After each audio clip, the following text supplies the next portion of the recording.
Hi there, my name is Kendrick, and welcome to another ENFP male interview. Today, I get to interview Matt. So, Matt, welcome, man. Hello. It's nice to be here. So, Matt, can you tell us what your full type is?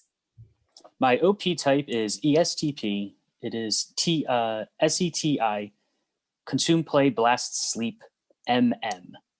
All right. And when you got your results back, what did you think and how did you feel? When I got my results back, I was wondering about what the NI was because I had an idea as to what it was, but it wasn't something that I was really thinking about very much. This isn't to say that I wasn't doing like SI, organization, or planning, but the NI is a little bit different. And when I saw that it was sleep last, I was like, oh, okay, so that's that thing. Because I started to think there was the masculine FE and the feminine NI, and those were the demon functions. And then I realized that the sleep was the feminine TI and the feminine NI. And I started to think, oh, okay, so, it's not like NF Blast isn't something that I'm not supposed to be doing at all. But when I think about those things and those things are dark and scary the way that they can be, I don't necessarily have to think about that way. That's not like the whole truth because there's also the NITI thing that I can do that's a little bit more empowering, and it's not this crazy, oh, you got to be like this, you got to be like this, you got to be like this type of a thing. Well, since you're talking about that, let's go jump right into the dark stuff then. Let's go jump into your sleep last. All right. The sleep last. I think. So hold on. So your sleep last is NITI and it's double feminine NITI. So yeah. let's talk about that. How is it hard for you to see that because it's double feminine, or can you see it and it's just like kind of scary to go there? Or I mean, how do you Well, not exactly. I would say that the blast is the scarier one. That the sleep, it's kind of like I don't necessarily always believe in it. I don't always necessarily believe that it's going to actually get me to where I'm trying to get to. Sometimes it seems like I'm kind of just kidding myself, or I'm not doing it right, or something like that. And the NIF, because you remember, the sleep last, it's still one demon function in there and one savior function in there. So it's not like both of the functions are demon functions. The blast, that's where both of them are demon functions. So that's really the scarier one. And it kind of comes off where it's sort of like, you have no choices here. You're going to do what we say. And we're also not going to be explicit as to what the rules are. You have to figure it out. So it's one of those situations. Like that's sort of how the NF Blast comes to me. Now, that's not all that NF Blast is. It could be music. It could be discussing things that you enjoy talking about. And, even though we look at DE as the tribe, not the self, there's still an element of DI and DE as well as DE and DI. Otherwise, you wouldn't have FE leads telling people to be themselves all of the time. It's not so much that there isn't a self in the DE, but rather it's sort of like the self is doing things for the sake of doing things for other people. And then the DI is doing the opposite of that. Okay, since we're talking about DI, let's talk about your TI. You have feminine TI. Right. How do you experience that feminine TI? Do you see your identity as movable?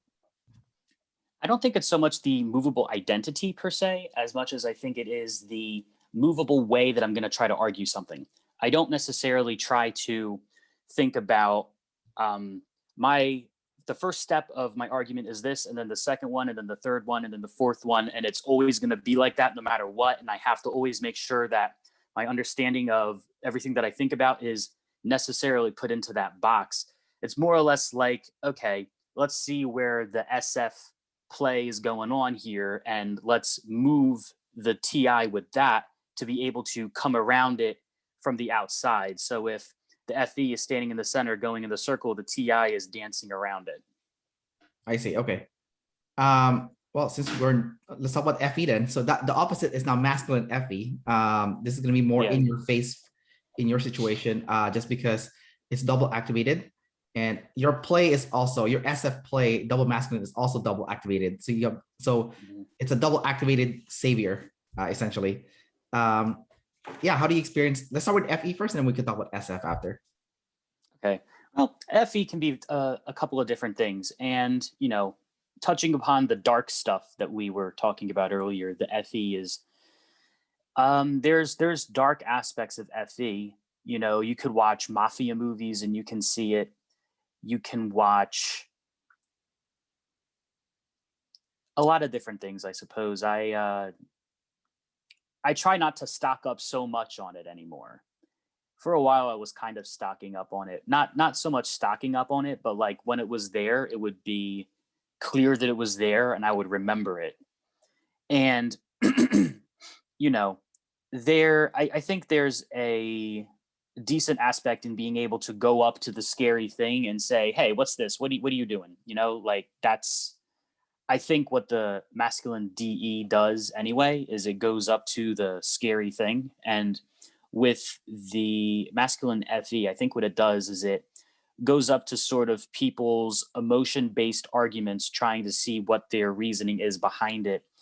So when people talk a lot about conspiracy theories, I would say, okay, let's consider that, maybe not all of it is true, but there's something in there that could be true, or what is their life experience of which is making them say this, and what are we going to do to think about where is the humanity in this person's whatever they're talking about, whatever they're concerned about.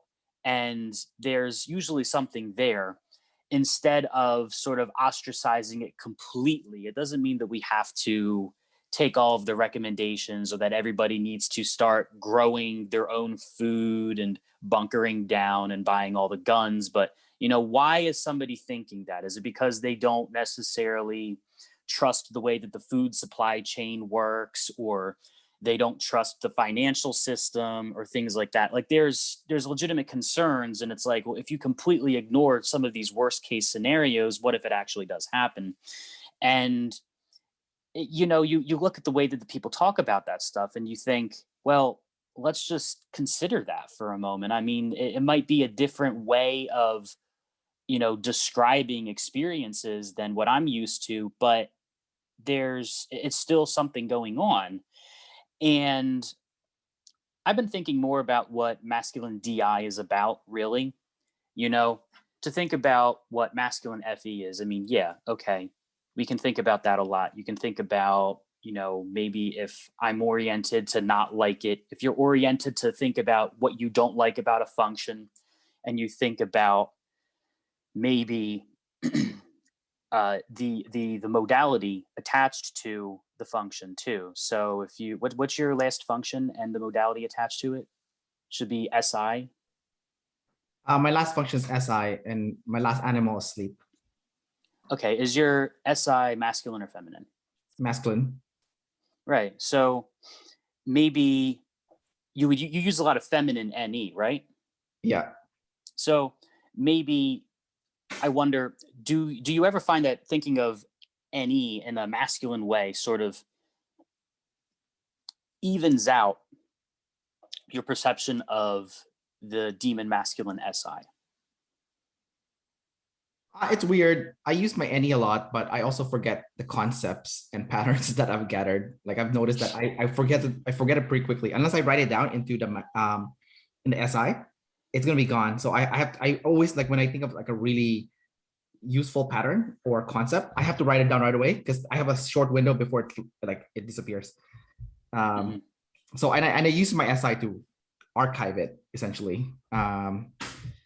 But making it harder to NE, it's like it's not like I'm not confident with the patterns. It's just that I forget it really quickly. So if I'm using it in the moment, like I'm using play, sure, okay, it's there, it's confident, but give it like 20 minutes, it's gone. Like, so it's really annoying. I remember I went to do this interview on Sunday and I miscalculated the time zones, and you had a type twin of mine on instead that day. Was that coincidental, or was it sort of like, I gotta find somebody for this 512 type? Let's Oh use no, this instead. that was a random coincidence. I'm like, I booked it. I'm like, oh my god, what the hell? I have two people of the same type on the same day. That and it is ESTP too, which is not even a common type in OPS. So I'm like, what the hell? So it was like a weird coincidence that happened. So it wasn't like planned or anything. But it happened. You guys are so different too, which is very weird too to me. You're the same type, but you're not even not alike at all. Like, Yeah, well, we both majored in philosophy, oh, did you? so Okay. there's that. So that, yeah. Yeah, But your we did. communication style, there's a big difference in your vibe, like a massive Yeah, difference. Yeah. yeah. This is a. I find that OP, it measures language, right? Like when you're typing somebody, you're looking for their language patterns. So it's kind of measuring the paradigm that they perceive. And that's still going to be different for a lot of people. It's not really a Big Five test. It's not an Enneagram test. It's measuring something else. I think it would be good to have Big Five tests done in this double blind method, as well as Enneagram tests done in this double blind method. And I'm not exactly sure why there's not more of that, especially if the science community wants to purport Big Five as the best of the best system. I don't know why they're not doing it in double blind manners, but it's all about self-report.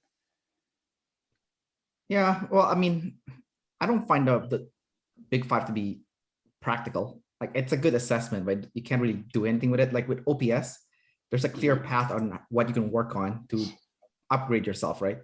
For you're gonna upgrade your NI. For me, I'm gonna upgrade my SI. And if we work on our organizing functions, then our life gets better, right? Like for me, it was so obvious that if I work on my SI, things improve for me. I had a debt before, right before the pandemic. I paid off all my debt. I forced myself to be disciplined and pay off all my debt. And then the pandemic happened. I lost my job. I'm like, sweet, it's okay because I didn't have any debt, so I wasn't screwed essentially. So I'm like, sweet, I had a positive tidal wave. I avoided something that could have been really bad because I had a debt, but because I was disciplined, I paid it off. I avoided it, and I told Dave that. Dave was like, "See, this shit works." I'm like, "Yeah, I can see it works." So yeah, I thought so. For me, it's like, okay, there's a practical aspect to it. The Enneagram one, I think the reason why there's no double blind test is just because no one has done it yet. Like, I think whoever jumps onto it first has a big opportunity to from two sides, like either improve the typing process for people, and secondly, make a lot of money from a business standpoint, because there's nobody's doing the double blind Enneagram, and I think you can double blind it. You just need to figure out how to create a system to do that. Yeah. So that one is definitely like a lot of people are leaving money on the table by not doing something OPS. Yeah. They're leaving a lot of money on the table by not doing Big Five with it even. And in regards to Big Five, I would say it's really good to pay attention to the tertiary categories, because you have the five and it's like, okay, well, the five's okay. It's kind of like it's sort of similar to the 16 personalities test with the hyphen A or T for assertive or turbulent, which is supposed to substitute for the neuroticism. And 16 personalities is not a cognitive test at all. It's a watered down Myers-Briggs test. And there do tend to be correlates between this system and other systems that also tend to measure typology while not claiming to be Myers-Briggs tests. So this is looking at, what basically it's supposed to be looking at. It's more or less looking at what Carl Jung wants it to be looking at. I think it's funny that a lot of the times we, as we're typing people, we end up coming along to similar types when we type everybody, but we all have disagreements as to what the parts mean. We don't agree on what the coins mean. We don't agree on what the functions mean all of the time. But when we're typing people, we often get like one or two coins off. And I think that's a funny aspect of the system, because it kind of goes to show how epistemically external a lot of the process is of typing people. Epistemic externalism is when you kind of know how to do something, but you don't know how to explain how you're doing it. A lot of the ethos in OP, at least from some official or non-official standpoints, is to put forth the idea that you get better at typing through practice, which does not necessarily mean that the definitions are going to be there. The emphasis is specifically being put on the idea of getting the results and getting things that you can work with because you can see that they work for you. And that has utility in it. Well, I, I, s- I see what you're saying, but and I agree with it. I was talking to one of my friends in OPS about this, where um, the problem with OPS when it comes to typing is you're more likely to get the same type or type someone the same if you share the same functions as your typing partner. So Dave and Shan, for example, Dave's an INTJ and Shan's an ENTJ. They both have exactly the same function, just in different orders.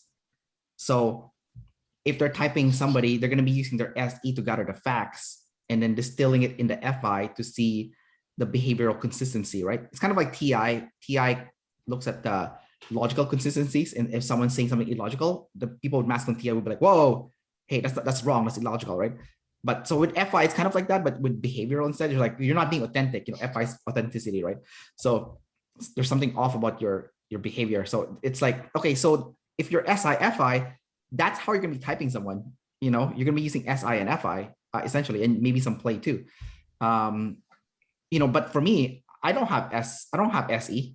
I cannot. It's hard for me to gather the facts. I gather patterns, right? So if I'm typing someone, it's better for me to type someone after I've known them for a while, because then I can see what your recurring pattern is. But gathering the facts from the get-go is a lot tougher for me, right? Mm-hmm. But I can do what they do with the FI. I can still look for behavioral consistencies because I do have the FI like they do.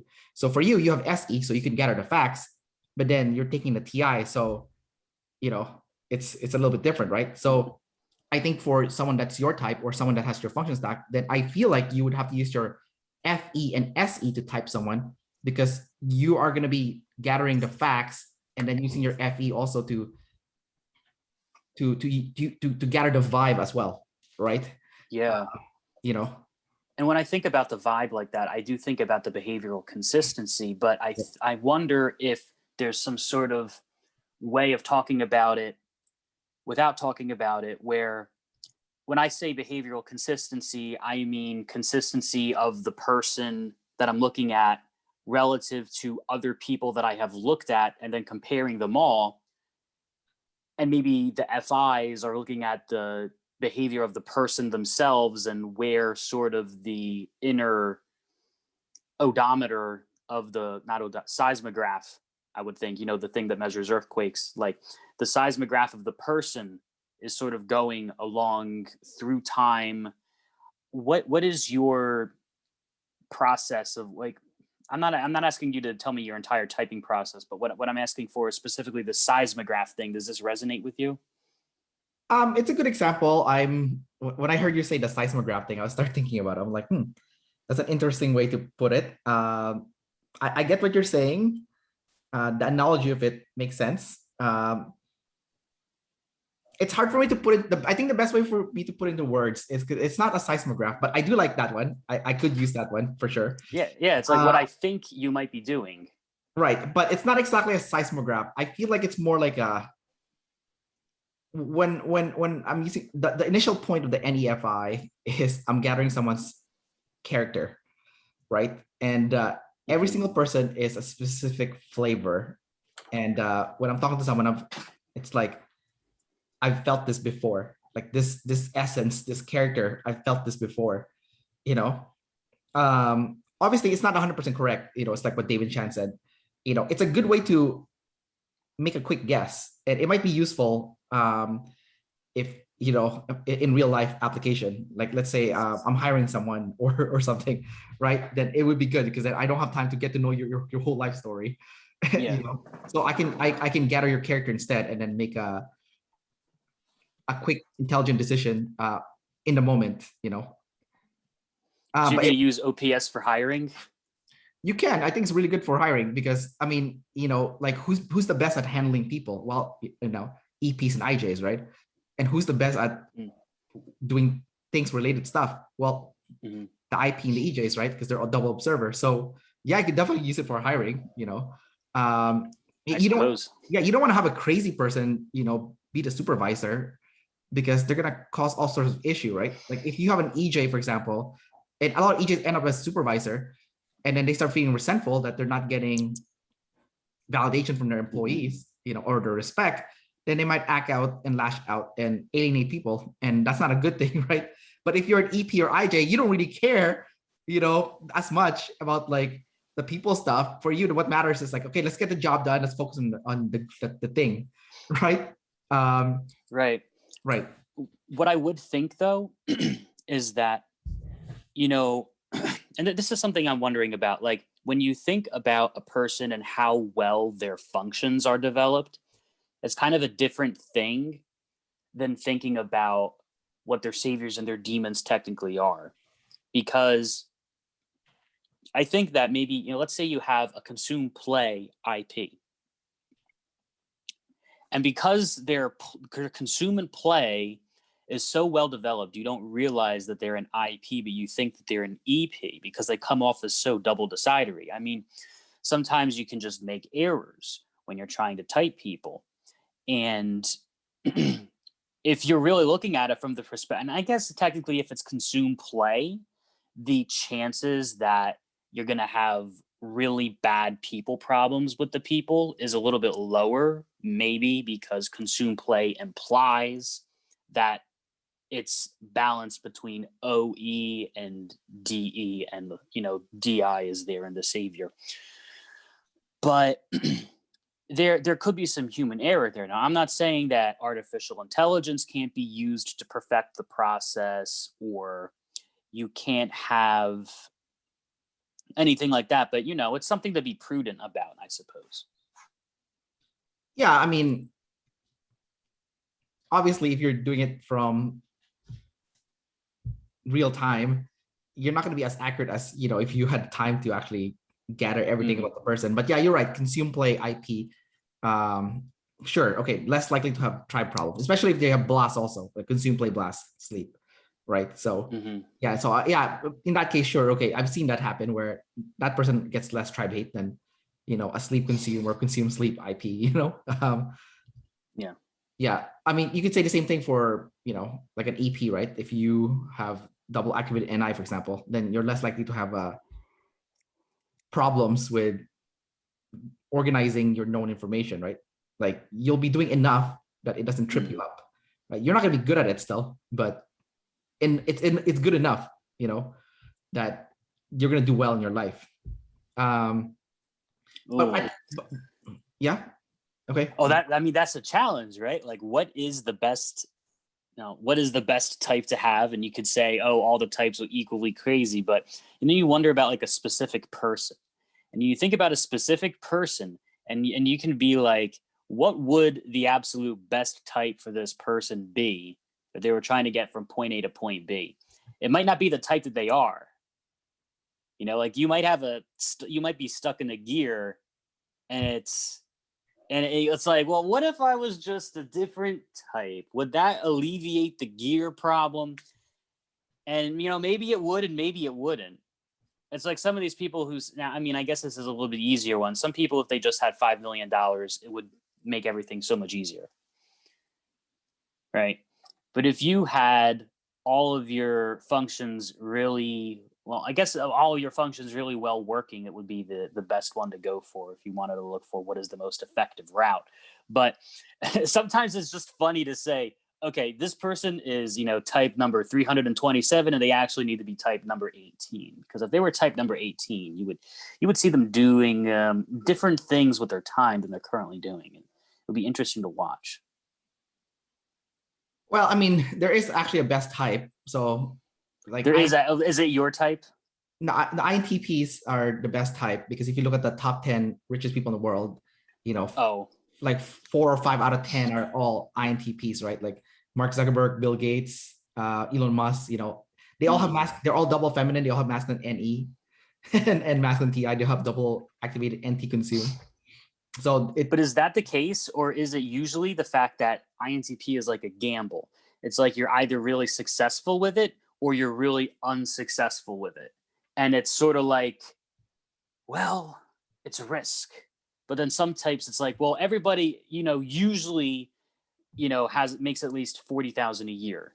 So if you take that type, you might be better off than if you take the high risk, high reward type. Like it might be a high risk, high reward type.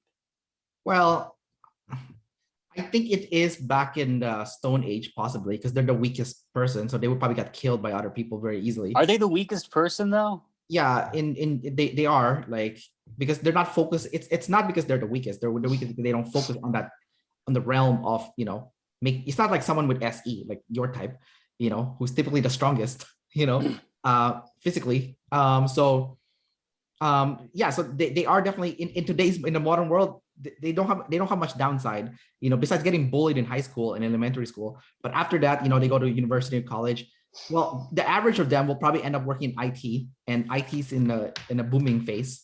I think even on average, I think they're gonna do pretty well in life. I think the only area I can see them doing bad is dating. They're they're dweebs, so they don't get as many, like a date.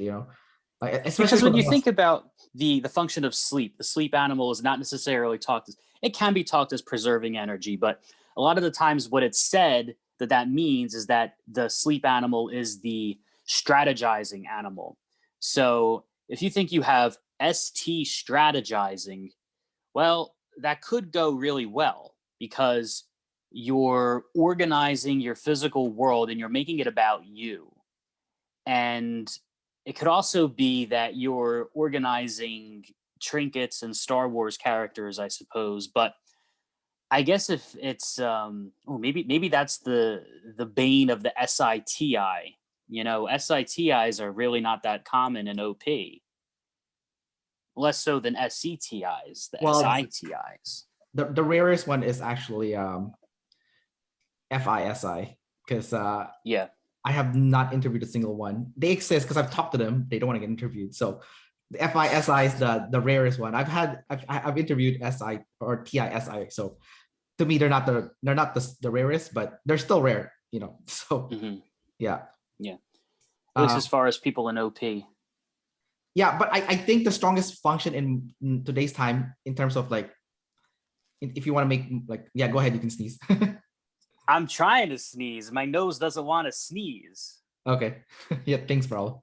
Anyways, I think masculine NE right now is definitely the strongest function. Because if you look at Mr. Beast, he's an ENFP, right? I thought he was an ENTP at first, but same deal. He's like unstoppable on YouTube, right? So it seems like there is something to that function, masculine NE, when it comes to business specifically, that is doing well. Now for sports, I'm not going to bet on those guys to do well. It's going to be your type, like ESTP, ISTP, ESFE, ESFP, like those type is going to be like the killer in sports, right? So, on average, your type is going to be good when it comes to anything physical related, And I think I've noticed that a lot of NI leads, especially like double masculine NI leads. So they have feminine NI at the top, but they have masculine SE at the bottom and masculine TE second. Seem to be a lot of the a lot of them seem to be very well put. They have a lot of things in order, per se, and there are a lot of them in the community, and a lot of them do seem to have a lot of things in order. Double masculine INTJs, or what are you talking about? Yeah, the double masculine INTJs. Right. Yeah. They do pretty good. Yeah. I mean, if you watch the Athlete and X YouTube channel, he's a double masculine INTJ, right? Oh, I haven't seen that one. Jeff Cavalier, you haven't seen that one? Oh, that's so good. I have not. Is it good? Is it? It's like the best YouTube for fitness. Like. Oh, nice. Yeah. Ironically, his partner is an ENFP, because I was talking to Dave about it. I was like, "What's his partner? What type is his partner?" He's like, "Oh, he's ENFP." I'm like, "Okay, well, yeah, no shit. INTJ and ENFP are always working together." So So you watch fitness channels? Well, I work in the fitness industry, so I'm a personal. Oh, okay. Yeah, I'm a personal trainer. Right. Like, I just taught spin yesterday, so. Oh, okay. I recently found out that drinking fizzy beverages like seltzer water makes me hungrier. So if I drink regular water, I can eat less calories. If you eat regular water? Drink regular water. Oh, really? Okay, that's interesting. Yeah, because the fizzy thing it influences this chemical that starts with G, and it makes you hungrier if you drink that. So I drink it before a meal, and then I drink a lot of regular water afterwards. Really, I And didn't it know helps that. a lot. Yeah. I feel full when I drink fizzy water. It Huh. like because it's so bubbly, right? And it's full of gas. My stomach gets bigger, so I feel full. Well, they say it can make you feel hungrier. Now, maybe it's a type thing, right? You're opposite quadrant of me, so maybe your Yeah, stomach has opposite reaction to the fizziness. sure. Yeah, that makes sense. Yeah, we have no functions in common. So like Our well, shadow functions are all in common. yeah, like even during this interview, I'm talking to you right now. I'm like, I feel like we're talking past each other like nonstop. I'm like, because I don't know. we're talking different I feel like languages. we're having I feel like we have the same conversation going on though. It's not like we're discussing politics and I'm talking about uh, like foreign relations with Japan in the same sentence as you're trying to talk about building trains through Oregon, Right. you know? No, I mean, yeah, the topic is we're staying in Mm-hmm. topic, but I think we're not absorbing the message that we're giving each other the way we want it to be received, is what I'm trying to say. That's why I'm What saying, what do you want me to receive today? no, I don't want you to receive anything. It's just something that I noticed. I just want you to share about what's your type is like. So I'm cool with it, right? Like I'm Mm-hmm. interviewing you about your specific type. And for me, it's very interesting to talk to you because you're so different from the guy I talked to a few days ago. And you guys are type twins. And I'm like, why are you guys so different? Like for example, your blast, you use your blast more than he does. Okay. Hmm. He uses his play a lot and his sleep a lot, and you're using your blast a lot and your ST a lot. So I'm like, okay, you guys are using, you're the same type, but you're using a different, you have a preference to use a different animal. So I thought it was kind of interesting. Right. But it seems like that me and him we might have different ways in which we're because the animal stack is supposed to be talking about the the first word that's coming to my mind is priority, right? Okay. It's sort of what in your psyche seems to take the most reign. So with the sleep last thing, right? When I got my type and I saw sleep last, I was thinking, oh, that's that thing. Now I knew what that thing was, and every so often, like maybe I was high and I got like this idea, and I'm like, oh, that's what I need to do. And then the next day I'm in a different mood, but I don't realize it, and I do the thing and it doesn't work. And I'm like, oh no, it doesn't work. So Right. instead of trying to like revise it and make it better, I just trash it and I don't use it again. But it's sort of like, no, you were doing it, you were doing the sleep, and then upon the first failure, you just trashed it. That's not what you're supposed to be doing there. You're supposed to keep trying to refine that. Yeah. And Right. the the whole NT strategy thing, actually refining the strategy instead of dude, I have refined. It's been about a year since I got typed. I got my type back on last September 20th. And I mean, the amount of refining that I have done to a lot of things, it's well, okay, it's not as much as it could be, right? Like I could have just been refining the whole time and not really doing anything else, but I wasn't doing that. But I'm just thinking about this and I'm like, okay, well, I got like 50 Word documents going on. Yeah. And it's kind of funny because I'm sort of like putting my channel changing thoughts into the Microsoft Word and then seeing the Microsoft Word. And then when it's in front of me, I actually get to look at what I wrote and then do something with it and like distill that down. And then that comes up with like 50 pages of it. So there's a lot of things that I figured out, but it's personal cognition hacks. It's sort of like this type of situation can be perceived within these three categories. This type of information can be perceived within these five categories. This is where they overlap. When they overlap, don't use the categorization method, use a different method. And stuff like that. It's very useful. But I used to not really do that at all. I used to just give up when something didn't work. And I'm like, oh, I'm never gonna figure it out. So I think that's a good way to do that. But I definitely relate to the thing where Shan was talking about play emulation or play simulation. It's sort of like you're thinking about imaginary situations a lot. You're sort of daydreaming, but the daydreaming is not strategizing. The daydreaming is just random conversations, right? So that's not sleep, that's play. It's just play simulation. And yeah, I think I do that. All right. I'm trying to figure out something about your type specifically that I think is very interesting. So I'm looking at everyone in your quadra, right? Like the ISTP, ESTP, INFJ, and ENFJ, right? So I noticed that people would like, let's say ENFJ and ISTP. So I feel like they're using their anti-sleep to figure out how they can outsmart other people because their focus is humans, right? And then then they're using the SF play to play the dancing, like the bullshit game of like, we're pretending we're being friends, but we're really trying to outsmart each other. We're sizing each other up and we're trying to outsmart each other, right? So, but the IJs and the EPs, you guys don't care about like the people stuff as much, because that's not a problem for you. Like for you, you're like whatever, So it's gonna be something to do with things then. So you're gonna be figuring things out, and the other human is not the enemy; it's your ally to fight the thing. So, what are you trying to figure out then, in order to solve what? Like, what are you solving?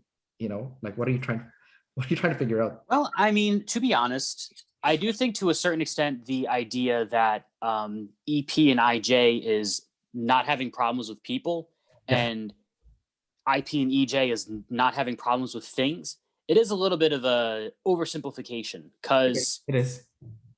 I do have a lot of issues with there are a lot of situations in which the FE can be an issue, and it's because I find that the various groups I end up interacting with are very varied to the point where when I go into one, I try to bring in like an idea from another, and they're like, what the hell is that? And I try to bring in another idea from another, and they're like, what the hell is that? And that kind of happens sometimes. And I think a lot of them are also expecting me to have a masculine DI, which is where like I'm being very, I think there's a lot of sleep people, like people who are save your sleep that I encounter. And there's a lot of that going on as well. I'm not exact. I think if I was a single decider instead of a single observer, I would be a lot angrier.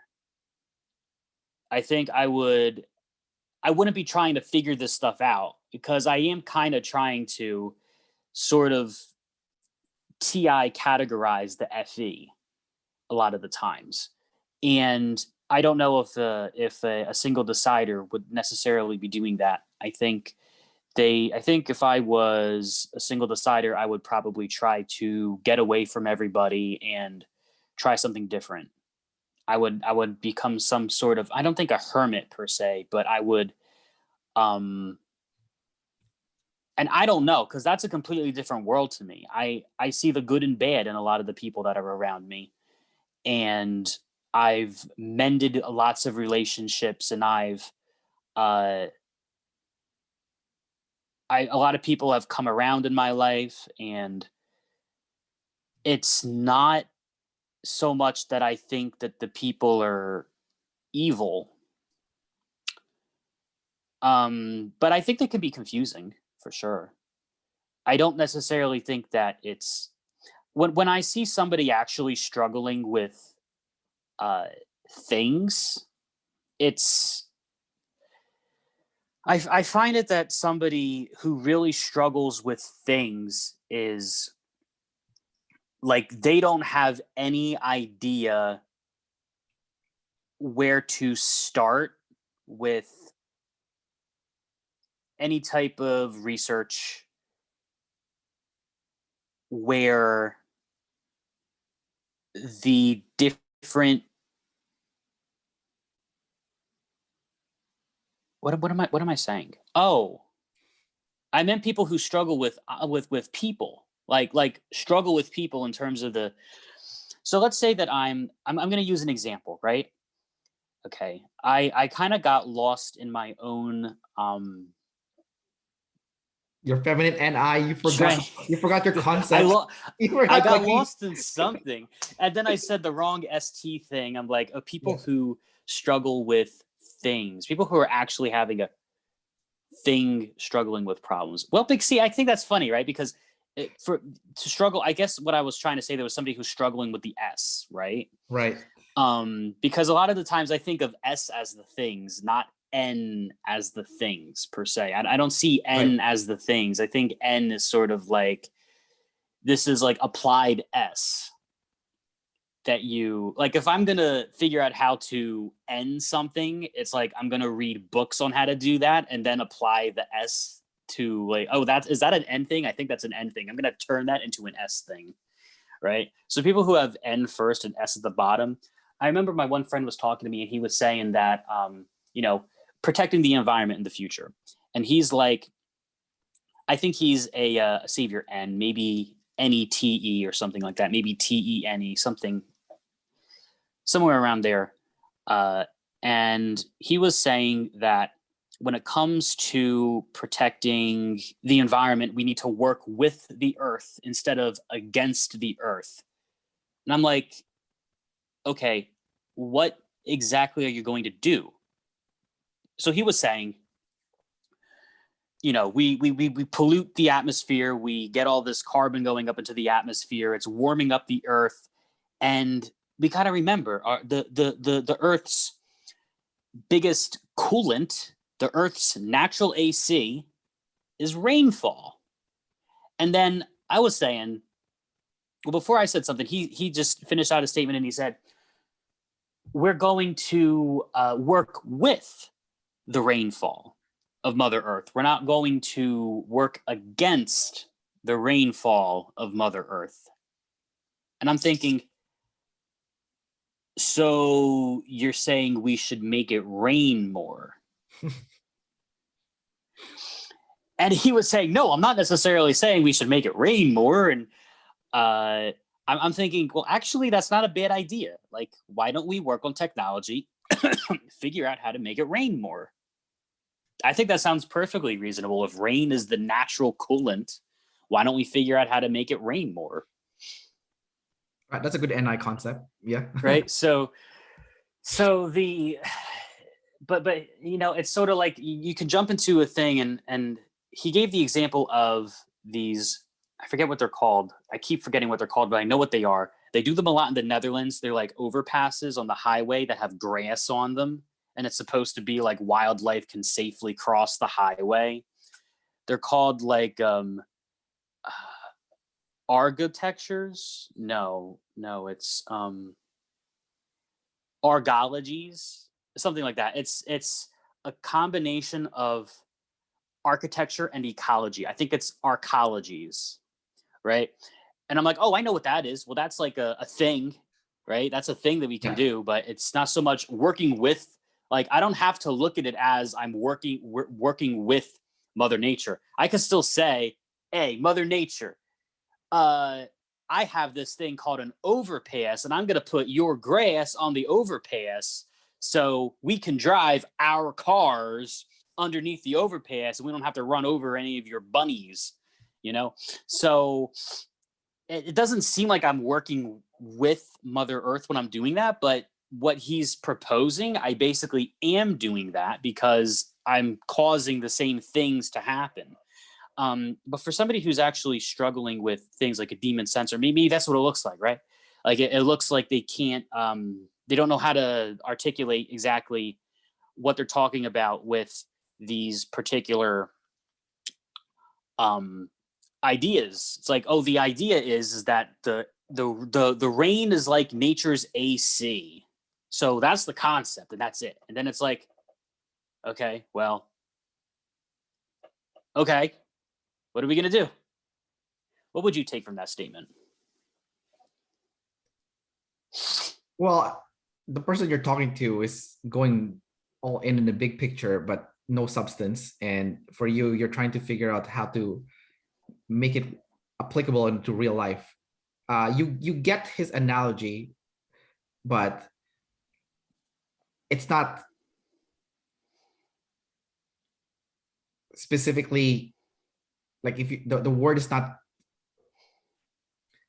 it's not specific enough where the way he says it is accurate, you know, because like I think the more accurate way to say it is we're utilizing nature to fix the greenhouse effect, essentially, by cooling it with rain. And then use the example that how the Dutch people were doing it in the Netherlands. I think they're doing it in China too, because they have a smog problem, right? So they're building buildings and they're putting plants that grows right along the building. So it's pretty much like a green building. Yeah. Right. And then, you know, the more green you have, the more the smog gets absorbed, supposedly. So that's what I'm trying to get at from what you said. I do appreciate you pulling out of your NI, because especially it's feminine. So, you know, it's your NI is a little bit more. It's kind of like mine. It's like easily you forget the concept. Like, you know, earlier you were talking about your concept, you forgot it. How are you trying to explain it, right? I went so far into like a mental image. Yeah. And then I'm trying to remember, well, this is this mental image, that's that mental image. Yeah. And they're associated some way. But I was also talking about those images association for the sake of discussing another association. And then it's like, well, at that point, you know, but it's just something to keep track of, you know, like keeping track of things is good for demon OIs like ourselves. And so hold on. It's good exercise. Okay, so I'm trying to study different types. For some reason, it's easier to see the ESFP's NI than the ESTP's NI.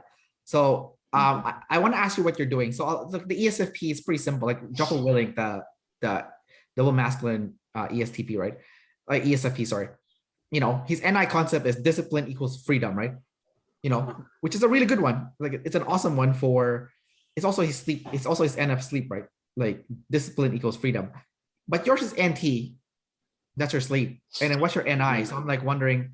So for you guys who are ESTPs, like what are you trying to figure out there? Like what's the NI solution, or what is the NI concept that solves a lot of problems?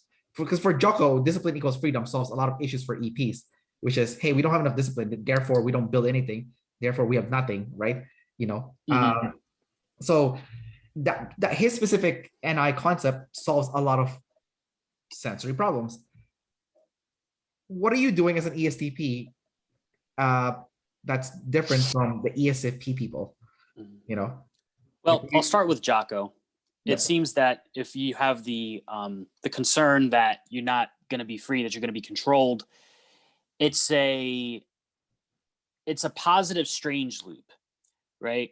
So strange loop is something where it goes back and forth in cycles and it doesn't really make any sense.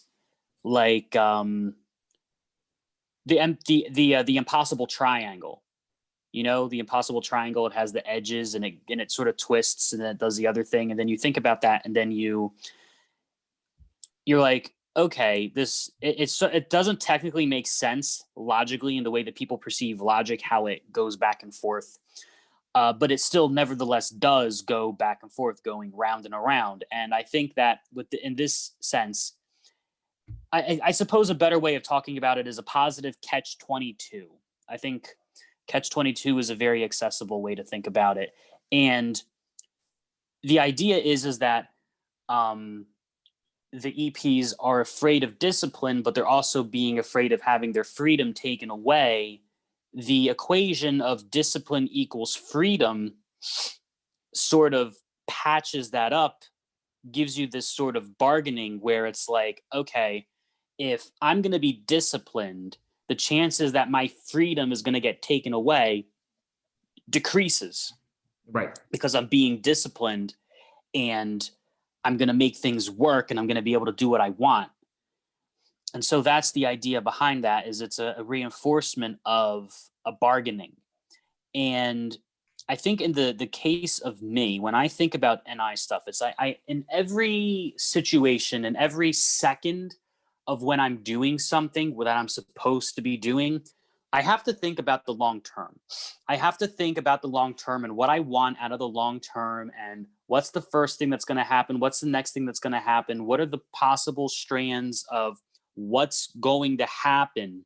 in every situation where I'm doing something, because otherwise it's sort of like, why am I going down this one particular path that it's not necessarily going to give me what I want, right? It's not necessarily going to do that. It's not necessarily what I'm going to do that. It's not necessarily going to give me what I want. It's not necessarily going to give me what I want. And that repeating of that mantra, it's not necessarily going to give me what I want. If I don't think moment to moment, well, if I do this, I'm going to have more time there. If I do that, I'm going to have more time there. It's just a constant reminding of unit of experience, and then another unit of experience, then another unit of experience, and then another unit of experience. Each unit, I'm reminding myself of what I'm supposed to be doing. And if I do this, then this will happen. And if I do that, then that will happen, or to the best extent of probabilistic assumption I can give it.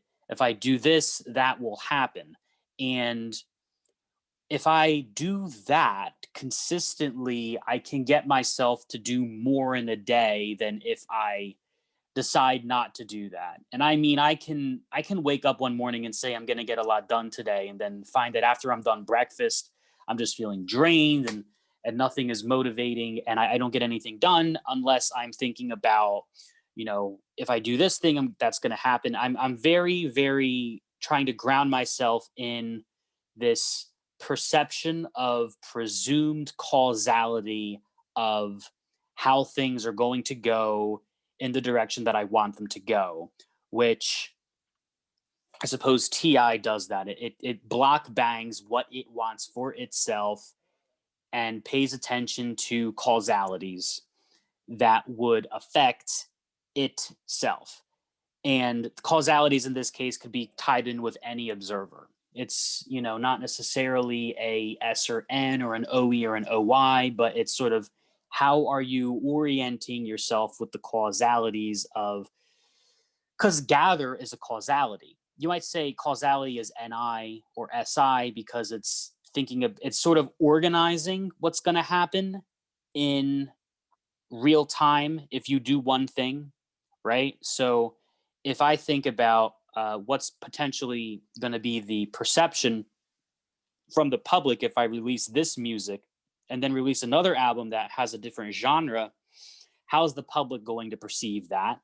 That's, in a sense, you could say that that's sort of an OI perception of it, but it depends on how much energy you're putting into that and what else is going into it. Are you thinking about, well, what are the other things that would go along that strand, right? Whereas otherwise, if you're thinking about, oh, well, maybe I can do that album one thing that way, or maybe I can do the album this way, or maybe I could do it that way, or maybe I could do it that way. That's more of like an OE way of doing it.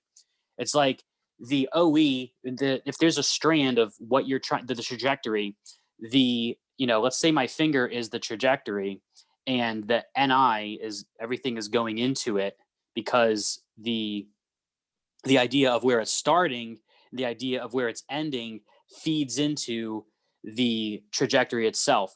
Whereas if it's going out and my thought, like I'm actually being conscious of where my thought is headed and it's going out somewhere else, well, I don't know where the heck I could end up, because I could be thinking about causality. Maybe I could be thinking of mini NI things, but I'm not paying attention to the overall pattern within that. And it's easy to get lost in your mind like that, because I could be thinking of all of the S details I don't have. And I'm not just paying attention to my actual physical environment, like my state of what am I actually intuiting, in the sense of where's my life going? How is my energy being put forth? How is it not being put forth? How am I using my cognition right now? And I'm not even paying attention to that. I just get lost in all of these channel changes. So that's not helpful. Every single situation, you got to be like, okay, I thought of that thing. Why might I be thinking of that thing? And maybe I don't know, right? But maybe I just have to guess as to why I'm thinking of that thing. And that can be helpful. And just constant mindfulness of that. And I think with Jocko, now he doesn't go into so much detail. He wrote like a big pathos book. He's like, you gotta, do the discipline equals freedom. I read it a long time ago. I even took notes, and I don't remember exactly everything that he said, but I read a lot of books, so I can't remember everything. But he said a lot of stuff, and as he was saying all of that stuff, it could be the case that he's doing something similar, but he's got some sort of, well, I like this, but I don't like that aspect of it. And, when it comes to FI, maybe what I like and what I don't like is sort of an oversimplified way of looking at it. But I'm not 100% sure. Would you say that in this case, if now you have FI and SI, not FI and NI, but when it comes to something like Jocko Willink, just the gamma quadrant in general, and they talk about their NI, and you said it's even easier to see their NI.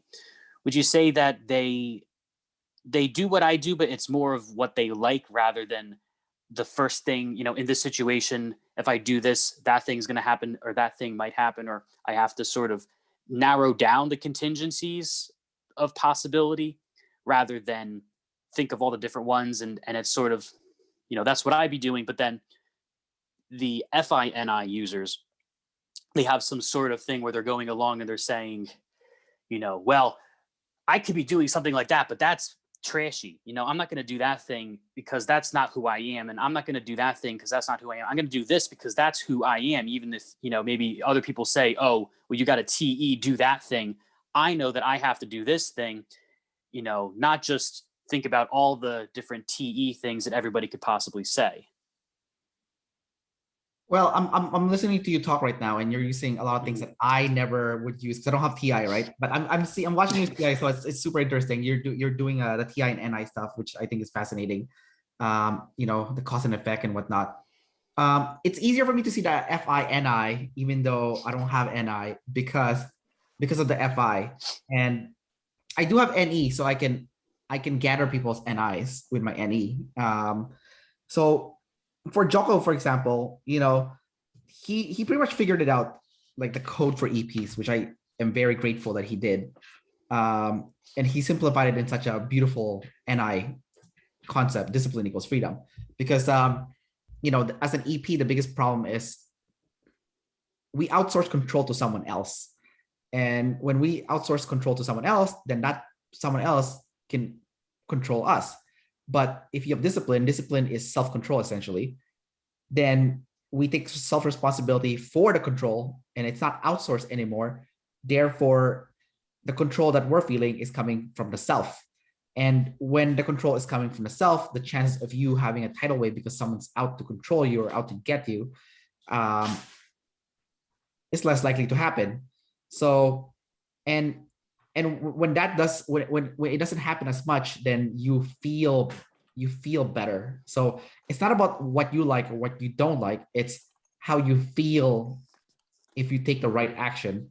And the right action is to discipline yourself, essentially. Like even when that other dude also does it. What's his name? The guy who wrote the book, Can't Hurt Me, David Goggins. Yeah, like he's also all about self-discipline, right? Like he'll talk about he'll look at his shoelace for like half an hour before he goes for a run because he hates running, right? But he knows he'll feel better if he does it. So sometimes it's not about what I like, what you don't like, because he hates running. He absolutely hates running, but he knows it's the right thing to do, and he'll feel better afterwards, right? So FI's a lot of it too is how you would feel, if you take the right action. And then I guess with me, I'm looking at it as like and I think that there's something we can learn from all 8 of the functions, because it's not like people don't have FI. If I would say that if everybody had, if everybody had only one function out of all the 8, I would think everybody had FI. And I think everyone can use, sorry, I feel like everyone can use FI, FE, SE, and SI. I feel like those are all like kind of the SF stuff. Yeah, like I mean, I have to gather physical stuff still. I don't have SE, but I still do it, right? And you still have to organize your room. You don't have SI, but you know how to do it. So so I feel like everyone can use SE and SI even if you don't have those functions. FE, well, like I don't have FE, but I know how to be nice to someone. I know how to make someone feel good. Like, hey, you look great, like I know how to like, make a harmonious Yeah. vibe. I still know how to do it, and you can Mhm. still tell me what you like. You can tell me, oh, I like to eat this food. I don't like to eat this food. So, so yeah, I think FIFE, SISE, those are kind of like you don't get like a deeper use of F. I don't have like the deeper use of FE, but I can use it in small doses, right? You don't have the deeper use Mhm. of FI, but you can use it in small doses. So I Yeah. think the TITE is that's more like individualized based on your type. I think that's kind of harder to do. It's not like you can't TE and I can't TI, but my usage of TI is garbage. It's like basically whatever I learned in math in school. That's like as far as my TI goes, and even then, that's pretty hard already. But isn't that not TE because it's sort of this is how everybody agrees that algebra should be done? Yeah, like the basic math, sure, okay, but like when it gets to the deeper stuff, I don't get it. Like I'm an idiot Mm. when it comes to that stuff, and I'm Asian too. Mm. Right? I can't do math. I think it's the way that teachers teach it a lot of the times, Sure. and I don't know. I don't know what it is with the way that teachers teach. I think a lot of teachers, at least the ones that I've had, they used a lot of NIFE to teach math or NITE. They used a lot of TE and they used a lot of NI, one or the other. Yeah. I think that's been my experience with math teachers usually. So, it's either they're using my bottom function or they're using uh, DE in a way that I'm not used to knowing what DE is all about. Yeah. And then sometimes they'll say like I'm just kind of thinking about what might be a way to articulate what happened in some of these math classes I was in, but they would be saying something in a TE way, and I would try to re-articulate it to them in an FE way, and they'd be like, huh? It would be sort of something like, okay, that number on the right, instead of saying, oh, the quotient or the dividend, I would be like, oh, the number up top. I don't know if you can call that really an FE thing, but I think it's kind of funny that it appears more like F than T. I imagine that like people in the classroom who were more like F oriented would want to say the thing up top, and the people who are more T oriented would want to say the quotient. And when mentioning the thing on top, it's the teacher's using DE, I'm using DE, but the fact that I'm also using F in combination with the DE, it's not a register. But sometimes it's just a rewording of what the teacher's saying and talking back to the teacher. Right. All right, dude. We're gonna wrap up the interview pretty soon. I just forgot I have to talk to my aunt about something. Okay. Yeah, she's gonna call me from the Philippines. That's where I'm born from. So I have two last questions for you, and then we'll wrap up the interview. Okay. So Okay. the first one is I want you to talk about yourself personally. And so before the interview, you were talking about the police and stuff. So you're an EP, and the police is the bad guy essentially. Talk about the fear of control personally, and how Well, you've dealt with it your whole life. I'm not afraid of the police really. I see it more as an even less tangible thing than that. And the fear of the cops, it's sort of like, well, in one sense, you could say that the cops are kind of like, oh, well, you better behave around them. But in another sense, it's kind of like, well, if there were no cops, if there was no government, you'd have a lot weirder NI tidal waves than just, oh, the cops are coming because I've been doing too much SE shit. It's when the cops are coming for you and it's because you've been doing too much SE shit. It's just like, okay, just tone down the SE shit. But when we're talking a society with no government or nothing like that, and you've got warlords here, warlords there, gangsters here, just chaos in the streets, like too much chaos, so much chaos to the point where it's control because you can't leave your house because if you do, you're going to get shot. That's not chaos. That's control. Right. That's a level of NI that's like people don't want to deal with that in a society. When I'm talking about like NI that's too much, I'm talking about the level of NI that everybody would have to be doing if there wasn't a government around. And you'd have to plan for so much. You'd have to, make sure that you were trained in fighting and shooting to defend yourself, because nobody's going to go to jail for trying to kill you. You'd have to do so many. You have to do so many precautionary things with like protecting your assets It'd be a lot of war stuff. It's like we've outsourced we as a society have outsourced the control in that sense. And does that mean that our society is an EP society? That the human race is an EP race, really? Because I mean, maybe it kind of is in that sense. But when I think of control, I think of the idea that I can't just kind of do whatever I want to, because it's sort of going to be like the idea that if I didn't plan enough, I'm not going to be able to do just whatever I want. Like I can't just go out to Hawaii and live on the beach. Like I can't just do that because there's too many things in place preventing me from doing that. There's people who are going to be like, what the hell are you doing here?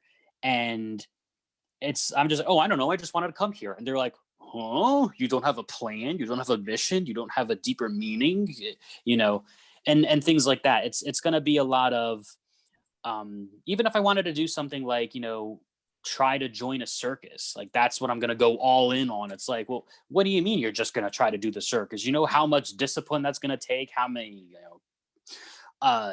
long nights you're going to have to go through. And, what if you freak out the kids and then everybody starts talking about you badly and then you can't do what you're going to do. And it's kind of like, well, that's kind of annoying, isn't it? So sometimes it's kind of like you don't always know what's going to happen there. And I think that's a form of control. It's like you can't, the unknown is controlling you. So, there's only so much you can kind of, there's a limit as to how much freedom you really have unless you're like going to go in and really discipline yourself ridiculously about something. Now, maybe that's not the case. Maybe it's the case that, we have the internet now, which is, all the gatherers can rejoice that we have the internet now, because we can look things up with, a type of a button. You can get multiple opinions really quickly. You don't have to, figure out where's the best people to ask. You don't have to go travel across to a city to learn about a city. You can just Google the city. There's so much you can do with the internet, and it's still, it really cuts down on that level of crap, but it's still there. It's still a level of crap you have to kind of sift through. And it's like, I can't just do the thing. I have to go do all the research about it before I can do the thing. Because if I just go ahead and do the thing, there's going to be some unforeseen thing that I didn't think of doing. And if I don't know enough about the thing, I'm going to say the wrong thing, or it's going to be a problem, or I don't know what the hell it is. I have to do all this planning. I don't feel like doing it. So then I end up doing nothing at all. And then that sucks. But I don't know. I've kind of figured out what I need to be doing. Got it. I know. I've kind of figured out what I need to be doing and how I need to, I don't have all the data yet. I don't have all the information. There's still missing information. I'm still trying to find the information. But part of my NI guess is that, to a certain extent, you can find most of the information that you need to know. Like, it's not that as long as you're willing to be a little bit creative, you don't need to know, like, you can find 98% of the information. That's at least relevant, because once you find enough of the information, you're able to then transfer the knowledge from the other systems into that, which is one of the benefits I found from trying to use NE, is that I look up a lot of NE shit so I can really start to make judgments on different things that are going on around me. And then I can say, okay, that's probably not, I'm guessing that's not a good thing. I'm guessing that's not a bad thing. Playing the guessing game. And it's kind of funny because the friend that was talking about the environmental stuff, I was telling him earlier about like guessing, right? I was saying, it's good to guess. And then he's saying, oh, it sounds like you're just guessing. Where's your evidence? It was kind of funny. But no, the guessing is great, it can really, but you do your research on the NE first, and then you guess to do the NI. NI is done best when you've done a lot of NE first. And I think that's where a lot of the getting out of the control zone is to figure out where you can sort of figure out the ST about it. You can do the research about the abstractions. Gotcha. All right, dude. I think we're out of time, but hey, dude, thanks again for coming out and doing this interview. It was a little bit derailed, but that's totally cool with me. I'm an EP, so chaos is great. Yeah. All right, man. Peace out. Have a good night. All right. See ya.